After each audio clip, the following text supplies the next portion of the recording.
Começamos agora o especial Rumos e Desafios sobre a assistência social em Santos e na nossa região. Eu sou Marcelo Henrique e vou conduzir esse programa com vocês. A Santa Cecília TV tomou a iniciativa de trazer esse debate sobre um tema tão importante por perceber o momento crítico que muitas entidades estão vivendo. E para buscar uma reflexão sobre os problemas que o terceiro setor vive e os desafios que a sociedade precisa enfrentar, convidamos algumas pessoas importantes que eu passo a destacar. A secretária municipal de Assistência Social, Rosana Russo, o presidente da Câmara Municipal de Vereadores, Adilson Júnior, a chefe do Departamento de Vigilância e Saúde, Ana Valeiras, o presidente do Conselho Municipal de Assistência Social, Leandro Lapetina, representando a Sociedade São Vicente de Paulo, o senhor Antero Brandão, a Delegacia Regional de Assistência e Desenvolvimento Social, a Jucimar Araújo, presidente do Educandário Anela Franco, Cláudio Neves, e da Casa da Criança, presidente da Casa da Criança, doutor Ariovaldo Neves. Nós vamos começar conversando a respeito da origem da assistência social. No momento em que a humanidade percebe a importância de se fazer assistência social. E nesse sentido eu gostaria de pedir a participação da secretária municipal, a professora Rosana Russo, para que ela nos remeta a respeito da origem da assistência social, secretária. Boa tarde. Inicialmente, eu gostaria de agradecer à TV Santa Cecília pela oportunidade do debate, cumprimentar os colegas que aqui estão e dizer que essa é uma oportunidade única, porque a política de assistência social tão importante, principalmente em tempos de crise, ela ainda, infelizmente, ela ainda é uma desconhecida. Foi necessária muita luta para a sociedade chegar onde chegou, pela universalização das políticas de educação, de saúde, a própria assistência social, a quem dela necessitar. E nós estamos num momento bastante perigoso, que se nós não prestarmos bastante atenção, não ficarmos vigilantes, nós podemos sofrer um retrocesso das políticas sociais. Tá certo. Jucimar, eu vou passar a palavra para você, né?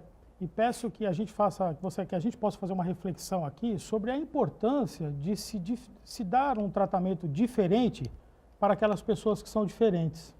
Cumprimento todos os colegas que hoje estão aqui. Como a secretária disse, também é um momento único e importantíssimo que a gente tem para estar debatendo a nossa política de assistência social. A questão da importância de se dar, atenção a quem é o mais necessitado, na verdade, a gente buscar a equidade, que está inclusive também nos preceitos da nossa Constituição Federal. O que significa isso, a equidade? Significa de que quando você necessita de algo a mais, você precisa das oportunidades que cheguem até você. Então, assim, as pessoas estão vivendo em uma situação onde elas estão mais vulneráveis, elas necessitam de um aparato maior do Estado, das políticas sociais, para que elas possam se desenvolver da mesma forma que as outras pessoas que não estão em situação, vamos dizer, com tanta vulnerabilidade. Vou perguntar para o Leandro Lapetina, né? Leandro, o dever de proporcionar assistência social, de quem é a obrigação de fazer assistência social, Leandro? Primeiramente, obrigado pelo convite, estar aqui presente, cumprimentar todos os presentes. Tema tão importante a ser discutido no momento. Bom, o dever, eu acho que é de todos, né? Então, a gente tem o dever enquanto Estado, enquanto sociedade, enquanto entidades.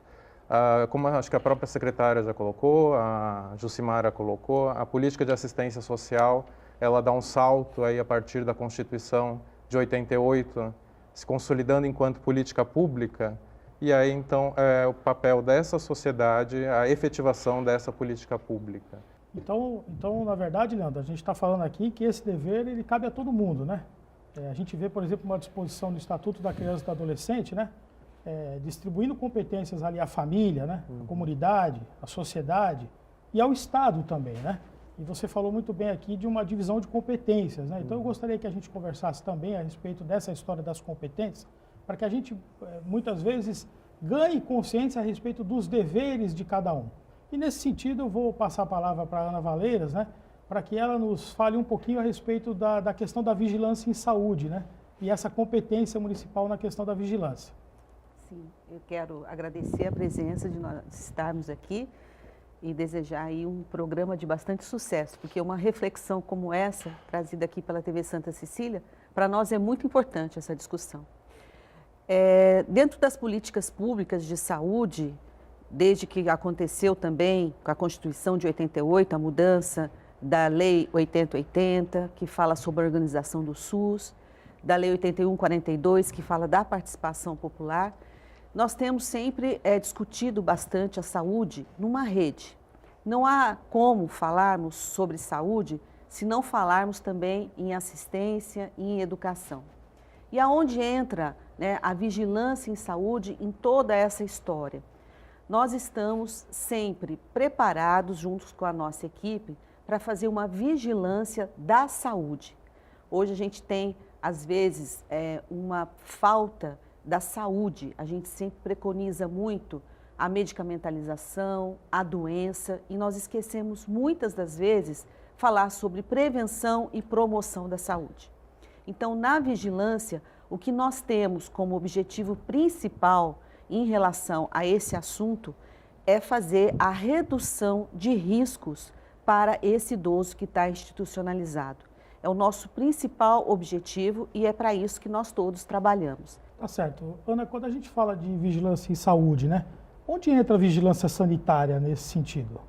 Sim, a vigilância sanitária, ela faz toda a parte de fiscalização das instituições onde esse idoso está acolhido, né? Então, a vigilância, ela vai ver, dentro da RDC 283 de 2005, a gente faz a fiscalização do local, desde a parte de estrutura, como também do processo de trabalho, para ver se isso não está tendo algum problema em relação à saúde desse idoso. E eu gostaria que a gente conversasse um pouquinho, Jucimara, vou pedir que você fale, a respeito das competências dos entes federativos, né? Qual é a competência da União, que a gente sabe que é o ente federativo que abocanha a maior parte do orçamento do Brasil, né? É o verdadeiro detentor das verbas, é a União. Qual é a competência da União e qual é a competência do Estado? E aí depois eu vou passar a palavra para a Rosana para que ela fale sobre a competência municipal relacionada à assistência social. A política de assistência social, ela é cofinanciada, né, pela nossa norma operacional básica, no que diz respeito ao recurso, cofinanciamento. Então, os entes federativos, eles cofinanciam as ações socioassistenciais. A União, ela entra com o recurso através do Fundo Nacional de Assistência Social, que é repassado diretamente aos estados e aos seus municípios da federação. Porém, o orçamento da União, hoje, mais de 80%, ele é destinado para a ação direta, que seja os programas de transferências de renda. E vem também o Estado com a sua competência também de fazer o cofinanciamento das ações. Aí nós vamos ter mais outra perda, porque nós temos, infelizmente, no estado de São Paulo, né, do qual a gente está hoje aqui falando, somente do total do montante que entra nos municípios, 2% do orçamento, né, é do Estado, né? E quase 7% vai para a União e o restante fica para o município. Como a gente diz, né? A questão da municipalização não pode ser vista só como prefeituralização, né? A gente tem que, é um desafio, por isso que a minha fala desde o início, quanto nós penamos para termos os direitos agora e não podemos perder, e temos que avançar mais para que a gente, de fato, tenha esse orçamento mais equitativo, que a gente possa estar trabalhando de uma forma onde o recurso chegue à população que de destino é. Dá para a gente perceber, né, você, telespectador aí em casa, que a assistência social é um assunto extremamente técnico, né?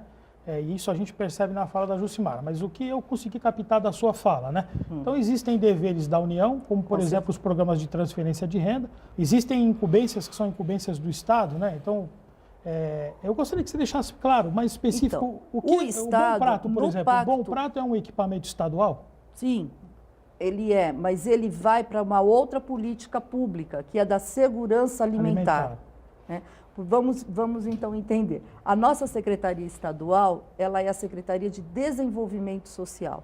Então, ela abarca não só a política de assistência social, ela abarca de segurança alimentar, inclusive agora da questão de combate à droga, né, que é a COED, e também da assistência social. Tá certo. Vamos entender agora, Rosana, por gentileza, eu peço que você contribua conosco para que a gente fale um pouquinho a respeito das competências municipais.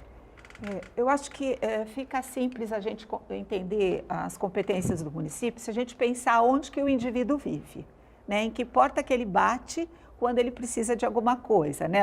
O indivíduo não vive no estado nem no país, é abstrato, ele vive no município.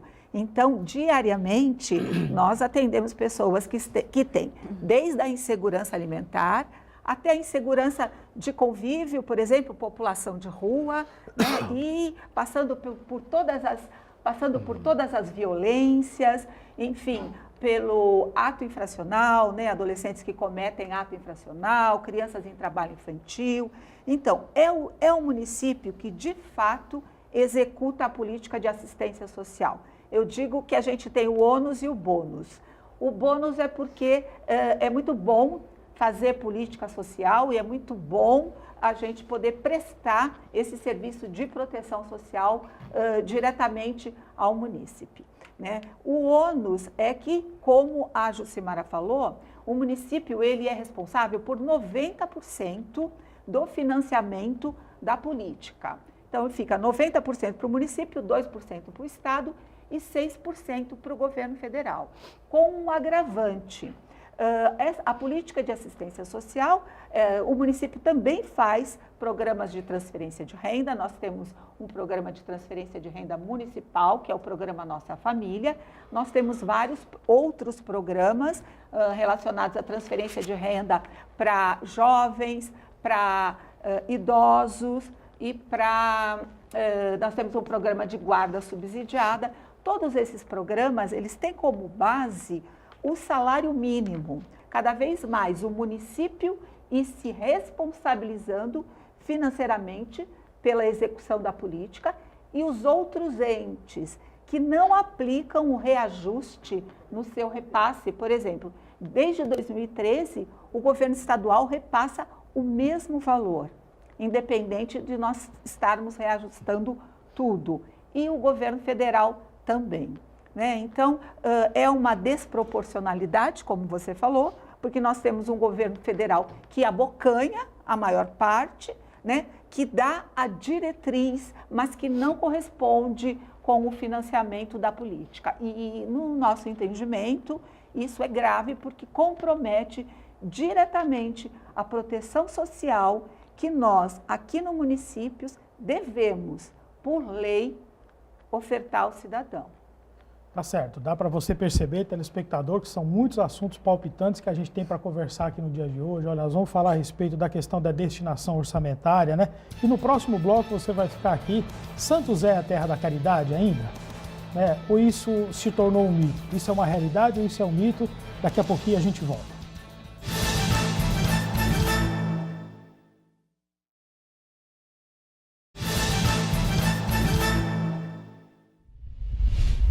Bom, eu gostaria de começar a discussão, né, falando a respeito desse lema que existe na cidade de Santos, né, Santos, a terra da caridade. A gente sabe da importância da assistência social em Santos, da caridade que sempre foi feita. Aliás, a história do Brasil começou na nossa região, né? Nós somos a primeira Santa Casa das Américas e assim sucessivamente.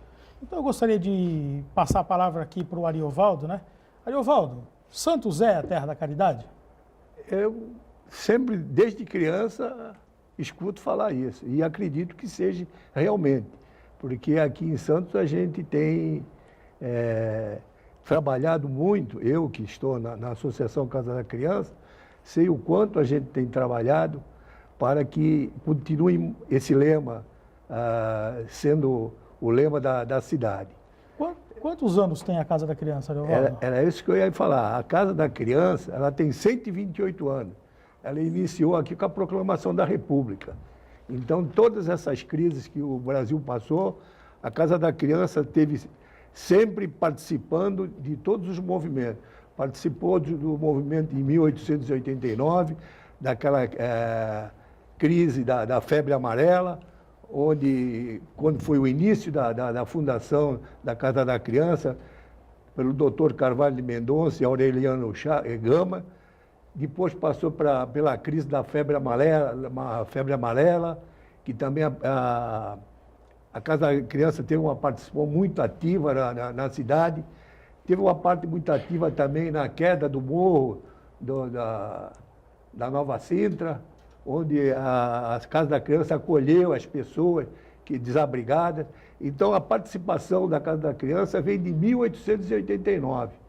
Então, por isso que nós, da Casa da Criança, gostamos de manter esse lema do Terra da Liberdade e da Caridade. Tá certo. Cláudio, você fala pelo Educandário Anália Franco, né, que também é uma instituição bastante antiga. Quantos anos tem? 95 anos. Fez 95 anos. Santos é a Terra da Caridade? Então, como foi falado, a gente acredita que sim, né?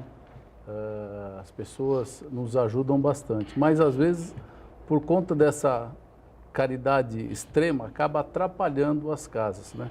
Porque a gente vê muita gente ajudando gente nas ruas e existem as casas assistenciais para isso. Isso às vezes atrapalha um pouco até o trabalho da própria prefeitura, né, que acaba não tendo esse número real de estar atendendo as entidades da forma que deveria atender. Então, essa caridade, ela é ótima, ela é boa, mas ela deveria ser canalizada a ajudar as entidades e não, às vezes, os moradores de rua, as crianças de ruas que ali estão.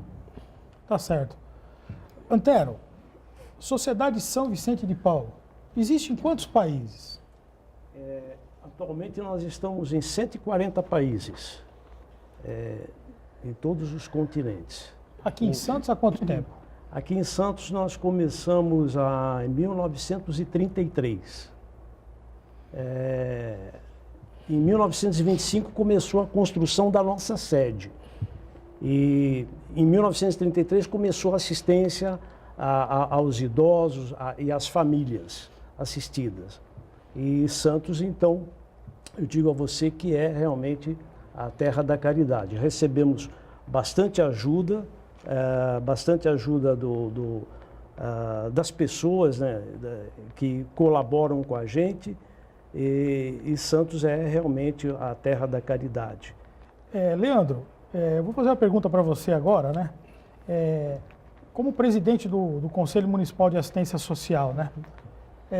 Os segmentos, de uma maneira em geral, são bem atendidos? Existem segmentos, né? Como, por exemplo, nós estamos aqui com representantes dos idosos e das crianças e adolescentes.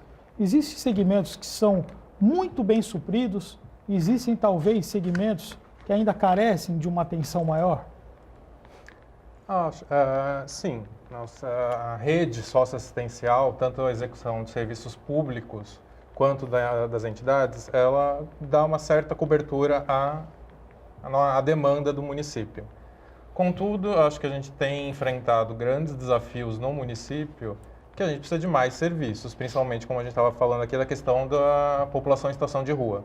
Então, por exemplo, por Santos ser considerada terra da caridade, como já foi dito, as pessoas buscam o município para terem algum tipo de auxílio, né? Adilson, Santos é a terra da caridade? Porque a gente percebe, né, que existem muitas entidades, né? Aliás, há um evento maravilhoso feito em todos os julhos, né, que já se tornou uma tradição aqui em Santos, que é aquela festa junina, né, que agora é feita lá na Arena Santos, né, um belíssimo espaço que o município de Santos tem, né, e a gente tem a oportunidade de ir lá e se divertir e comer coisas deliciosas e maravilhosas e, ao mesmo tempo, ajudar as entidades, né?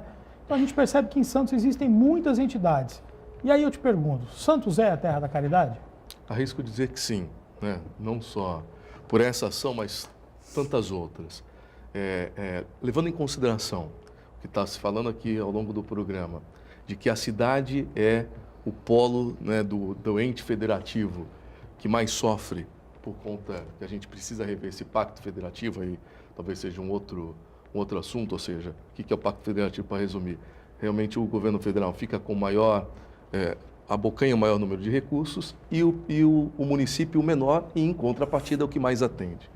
Então, e com isso, a Secretaria, e aliado ao Fundo Municipal de Assistência Social, de um orçamento, ela tem a participação de 2% do nosso orçamento municipal, para você ter uma ideia. Hoje eu acho que é em torno de uns 50 milhões de reais, se somar a Secretaria e o Fundo, ou seja, 2% do orçamento municipal. Ou seja, impossível que você consiga suprir todas as necessidades assistenciais com 2%, seja lá do que for. Então, isso só é possível, claro que nós temos inúmeros desafios, por conta desta caridade que o nosso povo tem. Aliado a isso, as casas, as entidades, né, ligadas às vezes a outras entidades, por essa razão que eu arrisco dizer que a gente permanece sendo uma terra da caridade na nossa cidade de Santos, por conta das ações governamentais, mas principalmente por conta de termos ainda pessoas que dão parte da sua vida em prol de outros. Nós sabemos que, a respeito da saúde e da educação, muitas vezes há já um índice pré-fixado que incide sobre o valor dos orçamentos.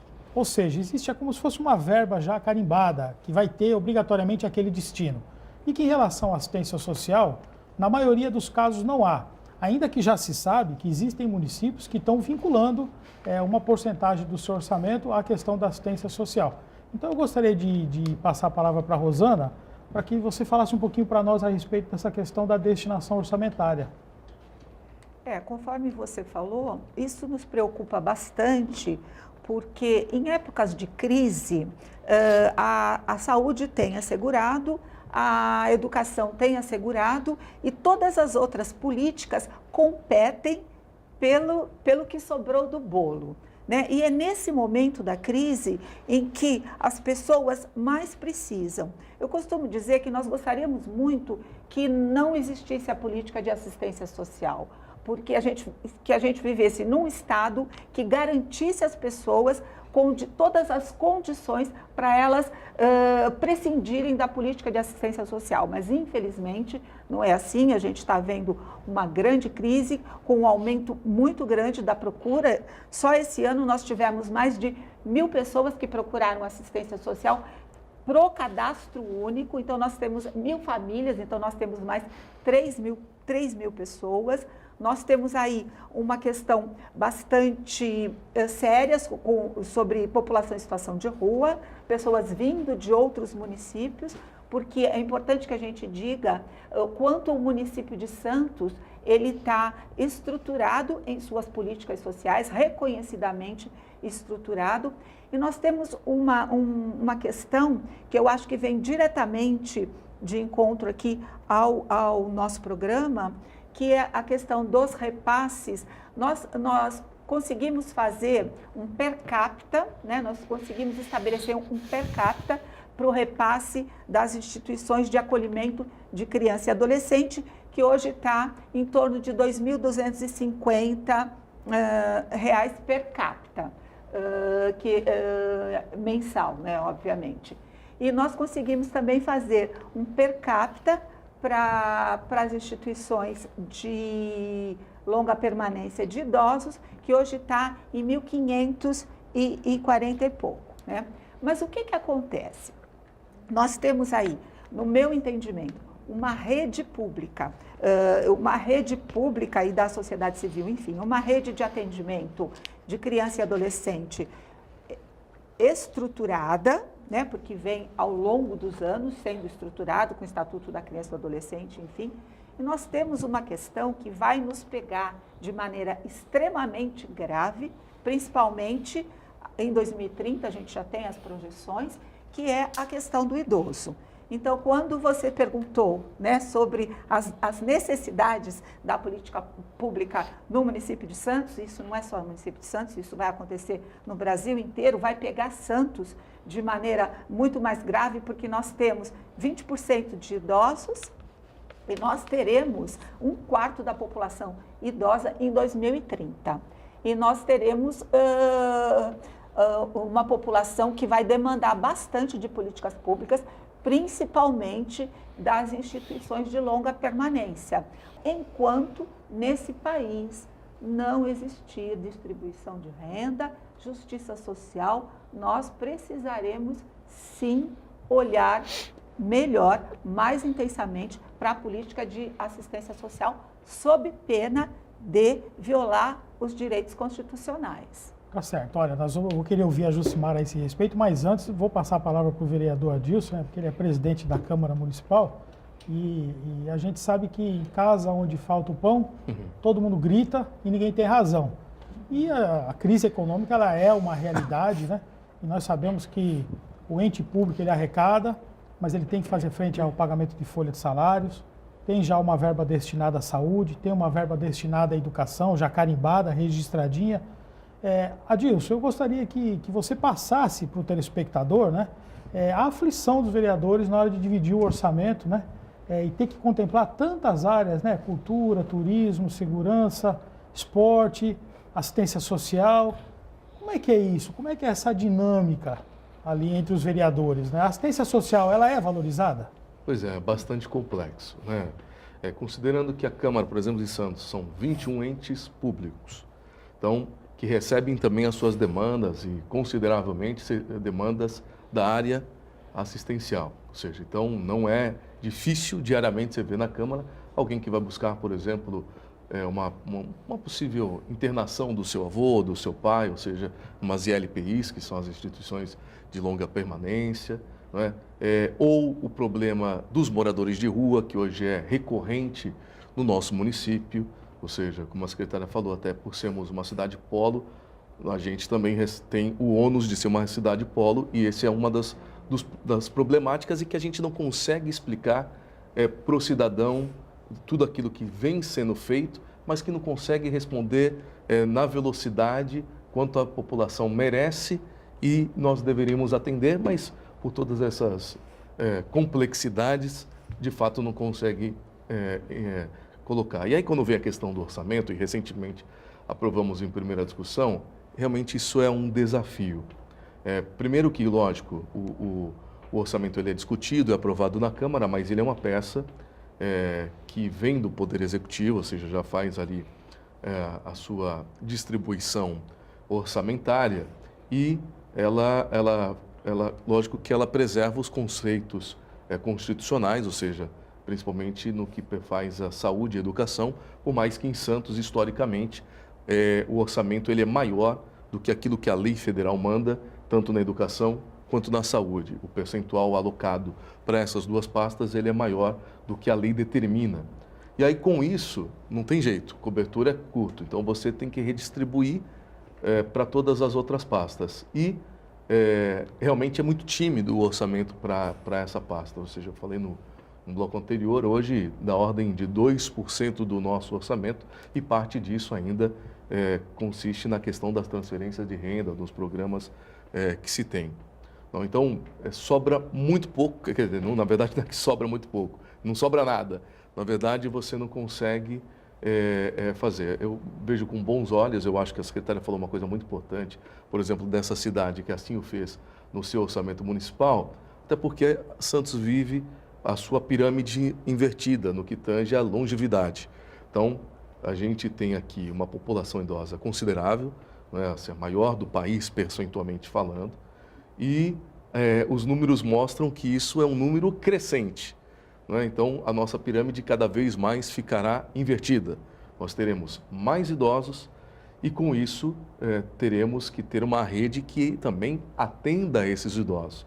Uma das nossas preocupações também na Câmara é concernente, por exemplo, às instituições de longa permanência, né, que chama ILPIs, e que tem uma outra complexidade, a secretária pode falar melhor. Quando esse idoso, por exemplo, tem uma necessidade na área da saúde, nem todas conseguem atender.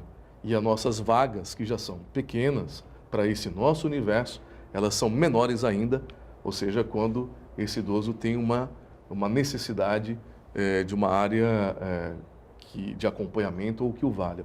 Ou seja, se nós entendemos, claro que aqui nós temos toda uma qualidade de vida, mas que quanto mais idade a pessoa tenha, ela tenha mais necessidade, às vezes, da questão de saúde que outras, como que isso vai se dar? Eu acho que esse é um desafio, de fato, para a nossa região, mas é um desafio que precisa ser encarado agora para que a gente possa, num futuro, ter melhores resultados quanto a isso. Há uma complexidade nesse sentido, né? De fato, a Câmara discute isso, não só nas suas comissões permanentes, nas suas audiências públicas, sessões ordinárias, é uma preocupação recorrente, às vezes não é tão entendida pela população, digamos aqui, que tem aquela necessidade para ontem, né? Seja ela qual ação for, e de fato você não consegue às vezes publicizar as ações, tampouco dar uma resposta da forma que a cidade e os seus cidadãos merecem. Tá certo. Jusmara, no governo do Estado, né, no ente Estado, o ente, né, Estado de São Paulo, qual tem sido a tendência em termos orçamentários? O percentual tem se mantido? Tem havido um aumento? Tem havido uma diminuição? Não, na verdade tem se mantido, como a Rosana mesmo colocou, né? A gente está aí desde 2013, porque ela entrou em 2013 como secretária, mas na verdade a gente teve só uma questão de alguns municípios tiveram o piso social São Paulo, os municípios que comprovaram mais de 90% dos gastos da verba estadual. Então eles tiveram um pequeno aumento, mas consideravelmente nós não temos aumento já há um longo período aí. E, infelizmente, o orçamento do Estado, ele não chega nem a 1% do orçamento estadual. Está tramitando também a lei estadual, né, na Assembleia Legislativa do Estado de São Paulo, para que o nosso Estado também tenha a lei do Sistema Único da Assistência Social. Dentro disso, vem também a destinação orçamentária. Então, hoje, o município de Francisco Morato, que é do nosso Estado, ele já promulgou esta lei no seu município com a destinação de 6% do seu orçamento. No cenário nacional, todas as conferências que a gente participa, desde lá da LOAS, né, da criação da Lei Orgânica da Assistência Social, a gente sempre vem com a reivindicação de que pelo menos seja 5% do orçamento da União. Então, a gente sempre tem esse debate, é 5%, não é 5%, vai dar conta, não vai dar conta? Acredito que Francisco Morato fez esse olhar para os serviços que ele já vem executando. Então, cada município precisa se debruçar nessa fase, né, desse diagnóstico, saber dos seus serviços, saber quanto que a rede socioassistencial necessita. E eu diria, cobrar dos entes federativos. A gente precisa mexer nessa ferida dos entes federativos. Não é possível que a União retenha o maior número orçamentário, né, do nosso país e repasse apenas o que ela vem repassando para os municípios e estados, e o Estado também. A discussão do Pacto Federativo, né? Fala-se isso em todos os lugares, né? Isso. A reconstrução do Pacto Federativo. Rosana, de maneira bem rápida assim, e objetiva, né?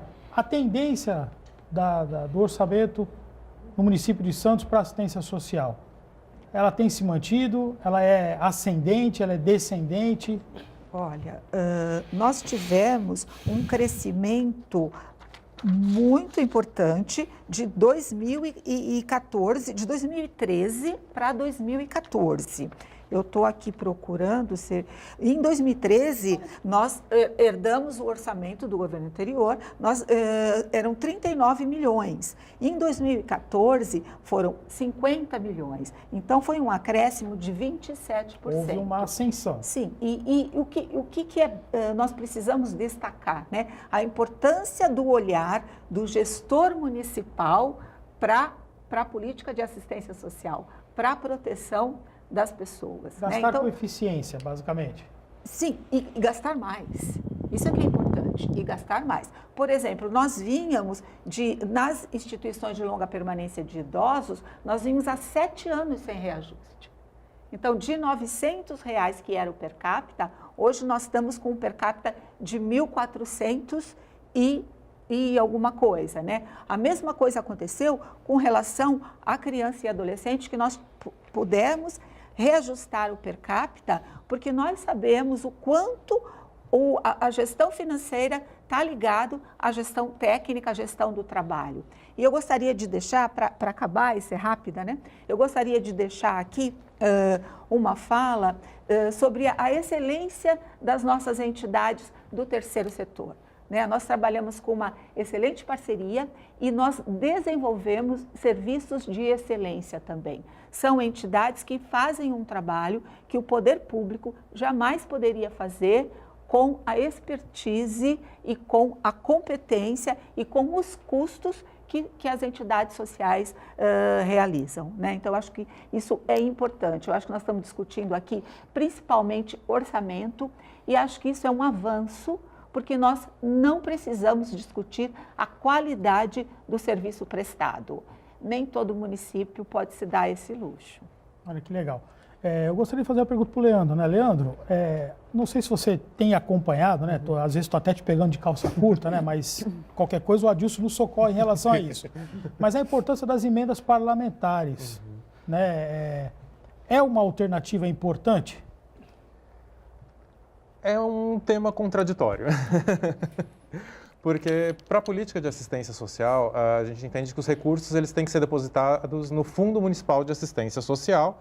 E aí o conselho, na verdade, em parceria com o órgão gestor, ele abre um edital de seleção pública. E aí, sim, por meio de um diagnóstico, identificando qual a necessidade, qual o serviço que se faz necessário para a implantação. E aí, sim, com esse recurso depositado no fundo, executa-se o serviço de acordo com a necessidade do município. Lógico que a gente entende a necessidade financeira das entidades. Por isso que eu digo que é contraditório, porque de acordo com a política, esses recursos eles deveriam ser depositados no fundo municipal para uma melhor transparência enquanto execução de acordo com a necessidade do município. Tá certo. Adilson, hoje os vereadores em Santos, eles têm a oportunidade de apresentar essas emendas. Exato. No valor de quanto? Então, na verdade, é o primeiro ano que isso vai a 0,7 do orçamento, que faz para o ano que vem R$ 696 mil para cada parlamentar, sendo que desses 696, 50% com uma obrigatoriedade para a saúde. Então, ou seja, e os outros 50% você destina para onde o parlamentar assim entender que deva destinar. E também com uma novidade para esse ano que pode se encaminhar não diretamente para entidades, mas para entidades poderem ajudar. Claro que é uma ajuda, né, ainda pequena, porque não é isso que salva, porque é muito pequeno o repasse.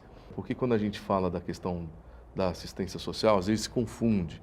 Né? Você pega, por exemplo, a questão de creches, que são feitas também por organizações, por ONGs no nosso município, que atendem fora do nosso escopo municipal 12.500 e tantas crianças que são atendidas, por exemplo, por entidades assistenciais. Não está dentro da política de assistência social, está dentro de uma política educacional, da política pública educacional, mas que de alguma forma, atende ali também,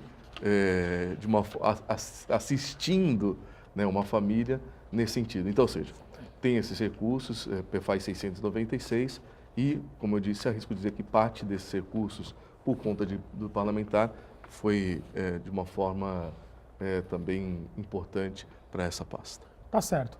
No próximo bloco, a gente vai falar a respeito da alta normatização que existe em relação às atividades de assistência social. É rapidinho, a gente volta já.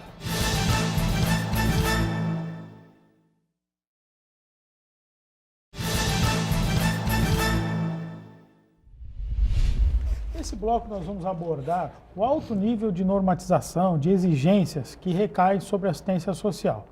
Então eu começo perguntando para a Ana. Ana, não basta boa vontade em querer fazer e ajudar o próximo, né? Há necessidade de seguir as normas que estão pré-definidas. Sim, não basta apenas cuidar da maneira que a gente fala, de uma maneira caseira, né? Quando a gente pensa nessa excelência de atendimento que a secretária falou anteriormente, nós pensamos também numa normatização de regras para que esse atendimento seja de qualidade para esse idoso e também para as crianças e adolescentes que nós temos também assistido. O nosso intuito sempre é para que aquele idoso que está sendo assistido, ele tenha o menos risco possível dentro dessa instituição e que tenha um bom atendimento. Tá certo. Agora, Jucimara, nessa questão das exigências, né? Às vezes fica a impressão que a assistência social no Brasil, ela evoluiu muito sob o ponto de vista da regulamentação, né? Quando a gente pega, olha as normas, olha as leis, né? A gente percebe que é uma coisa altamente estudada, é um assunto extremamente técnico. Essas exigências, de alguma certa maneira, elas não dificultam até mesmo a realização do trabalho, porque quando a gente está falando do ente público, tudo bem, o ente público ele vai olhar para as próprias atividades dele, né, e vai manejar os recursos na medida das possibilidades. Agora, quando a gente fala da questão da sociedade civil, para dar conta de tudo aquilo que se exige, não é fácil, né? Não é mole. Então, assim, andou mais rápido do que o Brasil, essa questão das exigências, da normatização. A assistência social evoluiu muito para a realidade do nosso país. Nós estamos falando de política pública. E política pública, ela precisa, como disse a amiga da saúde, ela precisa ter normas, ela precisa... E outra coisa, ela não é mais uma benemerência, ela é um direito. Como direito, tem que ter qualidade, não pode ser improviso, né? Tem que ser qualificado, tem que ter pessoas de fato que, como disse também a secretária, por que hoje a gente tem excelência no trabalho das entidades de Santos? Porque existe a normatização que veio através do governo federal, isso a gente tem que fazer jus, né? Falei tão mal dele até ontem, mas nós temos que fazer jus à diretriz da política pública, ao governo federal, o nosso Ministério de Desenvolvimento Social, ao longo desse tempo, ele vem trabalhando muito claro com as pactuações dos estados, dos municípios, né? Não é um ente sozinho aí, mas por que hoje a gente tem essa excelência? E outra coisa também, assistência social, por ser uma política pública, é dever do Estado a oferta dela, né? O Estado, quando eu digo Estado, poder público, né?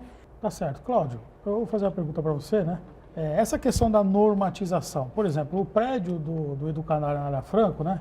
É um prédio bastante antigo, aliás, arquitetonicamente lindo, né? Eu passo ali desde criança e acho aquilo a coisa mais linda do mundo. Pergunto para você, como é que a entidade convive com essas normatizações, com essas exigências? Então, é muito complicado, né? A normatização, ela é lógico, ela é bom, né? Ela normatiza. Só que, de outro lado, tem um custo, que esse custo ele não é colocado, por exemplo, num repasse. Existem as leis, as normas, e as entidades é que ficam arcando com essas mudanças que assim precisam. Então, seja acessibilidade, seja o que for necessário fazer, principalmente num prédio antigo, né? Um prédio centenário como a gente tem, então tem muitas coisas a serem feitas. Então, isso custa sim para a gente e isso acaba ficando esse ônus para as entidades. Quer dizer, se normatiza, que é bom, volto a dizer, isso é bom porque segue uma linha, isso é muito importante, mas, por outro lado, isso causa um ônus para as entidades que não é muito salutar. Nós temos que correr atrás desse recurso para se, então, adequar a essas normas que aí estão. Então, fica um pouco difícil para as entidades nesse caso.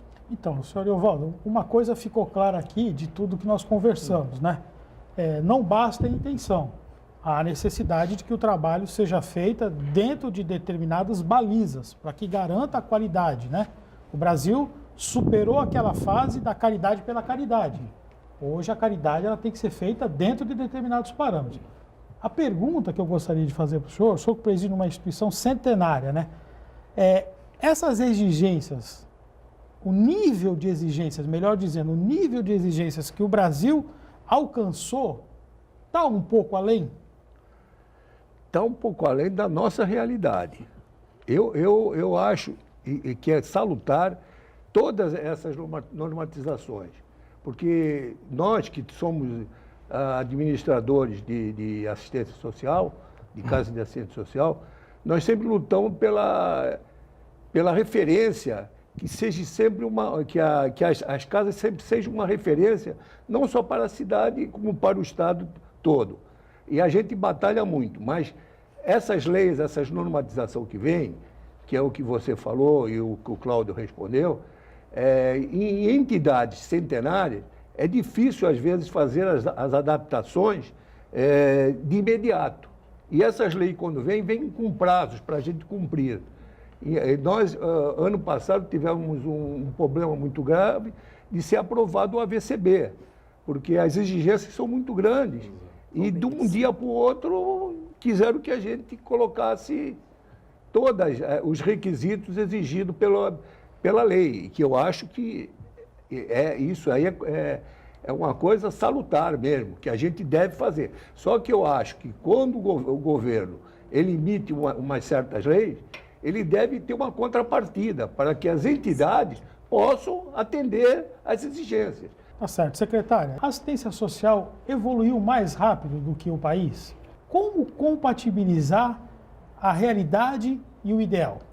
Acho que a assistência social evoluiu o tanto que ela precisava evoluir nesse período. Obviamente que novos desafios são colocados na nossa sociedade o tempo inteiro, no mundo, né? Nós estamos vendo agora a questão dos refugiados, nós estamos vendo questões de imigrantes, nós mesmos não sabemos o que vai acontecer com a gente. Eu acho importante a gente pensar, isso é uma coisa que todo trabalhador da assistência social tem bem claro, que você, de um dia para o outro, você pode se tornar usuário da política de assistência social, não só de saúde, educação, mas da assistência. Então, eu acho que retroceder em termos de regulamentação é impossível. O que eu acho que nós temos que fazer, de fato, é rever o pacto federativo. O governo federal, ele dá a diretriz e ele nos diz por onde nós temos que caminhar. Mas eu acho que, junto à diretriz, tem que haver condições de orçamento para que isso aconteça. Tá certo. Então, eu vou concluir aqui, passando a palavra para o vereador Adilson, né?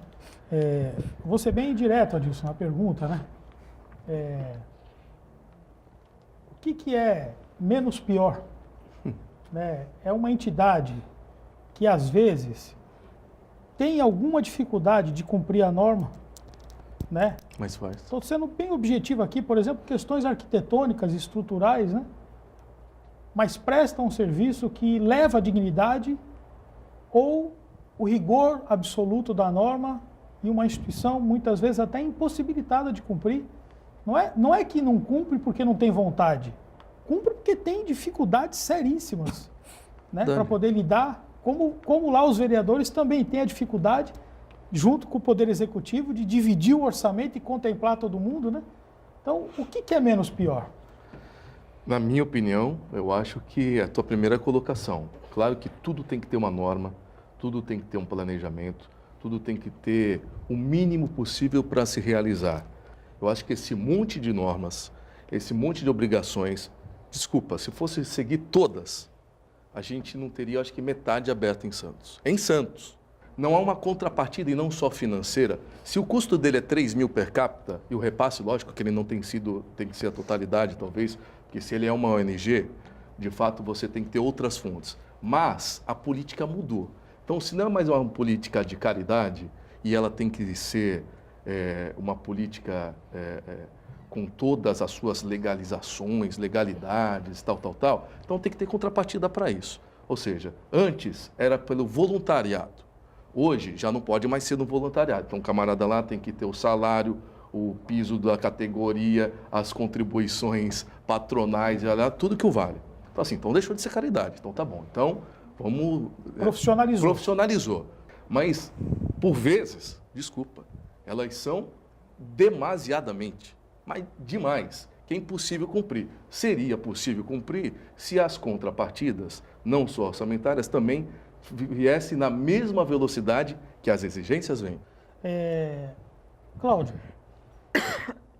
o educandário Anela Franco sentiu os impactos da crise econômica?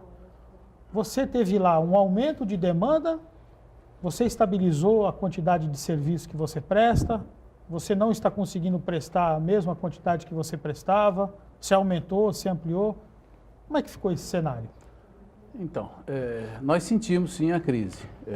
Não foi diminuído o número da assistência, continuamos, mas a gente sente que essa crise pegou aquelas pessoas que costumavam ajudar o educandário, a Anália Franco. E o educandário Anália Franco, ele tem uma situação que ela é bem difícil até da gente estar tirando a imagem de que é uma entidade rica, e por conta disso a gente acaba tendo menos pessoas nos ajudando.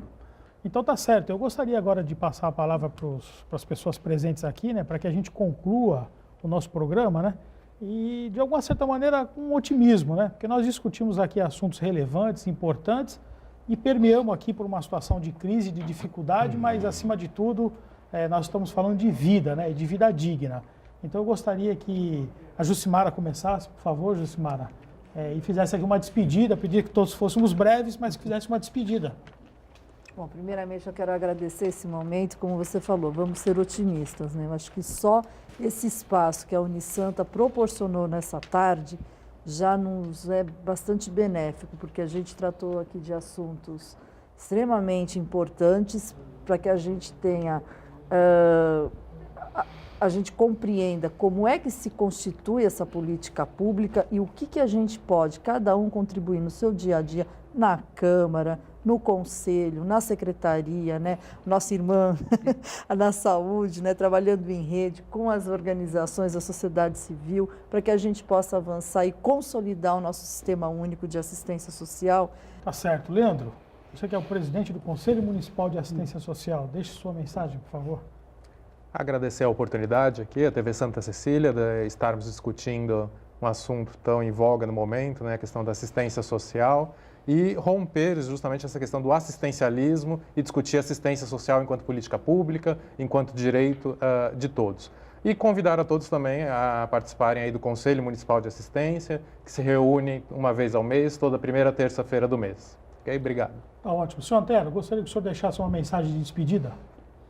Nosso muito obrigado à TV Santa Cecília por esse espaço onde nós pudemos passar aqui uma tarde discutindo assuntos tão importantes, tão necessários, e o nosso agradecimento também a todos que compareceram, a todos que participaram do debate. Eu acho que foi muito produtivo. Eu acredito que a sociedade São Vicente de Paulo vai colher benefícios com este programa, e o nosso agradecimento a todos. Obrigado. Tá certo. Ana, sua palavra final. Então, eu parabenizo a sua equipe, a você, a TV Santa Cecília, por ter aberto esse espaço para a gente discutir esse assunto tão importante, e que a vigilância ela está sempre pronta a atender o pedido de vocês, porque acredita que esse programa vai ser um divisor de águas, né? Estar aqui com todos vocês, além da gente dar a nossa informação, também foi um momento de muito aprendizado, e nós agradecemos por estar aqui. Parabéns. Tá certo, tá ótimo. Cláudio, por favor. Bom, também agradecer à TV Santa Cecília, né, pelo espaço, pela oportunidade de estar falando um pouco da entidade. Foi um grande aprendizado, né? Dizer que é uma honra hoje estar à frente de uma entidade de mais de 90 anos e, particularmente aqui, me desculpe, mas também um orgulho de estar ao lado aqui do meu pai, também presidente de uma outra entidade, né, que tudo me ensinou, e que a gente está dando sequência aí num trabalho aí de benemerência, de filantropia, e muito obrigado. Tá ótimo. Presidente Adilson, sua despedida. Obrigado, eu que agradeço aqui a oportunidade de estar com cada uma dessas pessoas aqui que tanto enriquecem o debate. Mais uma vez, parabenizar a idealização do Sistema Santa Cecília. Eu acho que são programas como esse, né, que publicizam de fato como acontece, né, não só a angústia da ponta, que são as entidades, mas em especial no Poder Executivo, as limitações do Poder Legislativo. Eu acho que isso é o que edifica realmente a sociedade, para que a gente possa caminhar aí, avançar, principalmente em pontos como esse de tão tamanha importância para a nossa sociedade como é a questão da assistência social. Tá certo. Presidente Ariovaldo, sua palavra final. Eu agradeço o convite da TV Santa Cecília. Foi um prazer muito grande estar presente aqui nesse programa e espero que esse seja o primeiro de muitos programas, que esse programa não fique só nisso, porque eu vejo que isso aqui realmente vai surtir efeito para nós que estamos em entidades sociais. E dizer que me sinto honrado de estar ao lado do meu filho, que pelo menos eu estou vendo que alguma coisa que eu plantei está crescendo e está surtindo os seus efeitos, né? E eu quero agradecer mais uma vez a TV Santa Cecília e aproveito para fazer um convite a toda a sociedade santista que vá visitar a Casa da Criança. Quem não conhece ainda, quando for lá, vai se encantar. É uma casa muito bonita, é de uma instituição social que eu acho que é uma das mais bonitas da cidade de Santos. Eu faço questão que todos vão lá conhecer, que será uma satisfação muito grande para nós. Tá certo. Presidente, o Cláudio certamente é um dos frutos maravilhosos que o senhor plantou no decorrer da vida, pode ter certeza disso, viu? E assim eu passo a palavra à secretária Rosana para que também deixe a sua mensagem otimista para nós. Eu quero agradecer a oportunidade, acho que foi um momento único, espero de fato que aconteça outras vezes, tenho certeza que acontecerá. A TV Santa Cecília sempre abre espaço para a política de assistência social e a gente tem conseguido dialogar bastante com a população e reconhece os frutos. E a minha mensagem otimista, eu falei o tempo inteiro aqui de direito, de política pública, eu gostaria de falar de solidariedade. Para mim é muito importante estar aqui nesse programa discutindo os rumos da política, discutindo o financiamento da política e o tempo inteiro reafirmando a excelência da política. Nós não estamos aqui falando de denúncias, nem denúncias de desvio de verba, nem denúncias de má qualidade do trabalho. Muito pelo contrário, nós estamos reafirmando a excelência do trabalho e abrindo esse trabalho para a população, né, para que a gente possa fazer todos juntos o nosso papel na sociedade.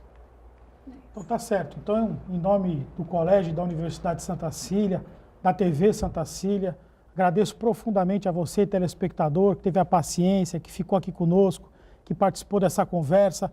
Foi feito o pedido já para a direção para que isso se transforme numa série e a gente possa voltar a discutir esse tema tão importante que é a assistência social. E assim, Rumos e Desafios Especial, Assistência Social e Terceiro Setor, fica por aqui. Continue com a nossa programação e lembre-se, a Santa Cecília TV tem a maior programação regional da sua TV. Até mais, muito obrigado.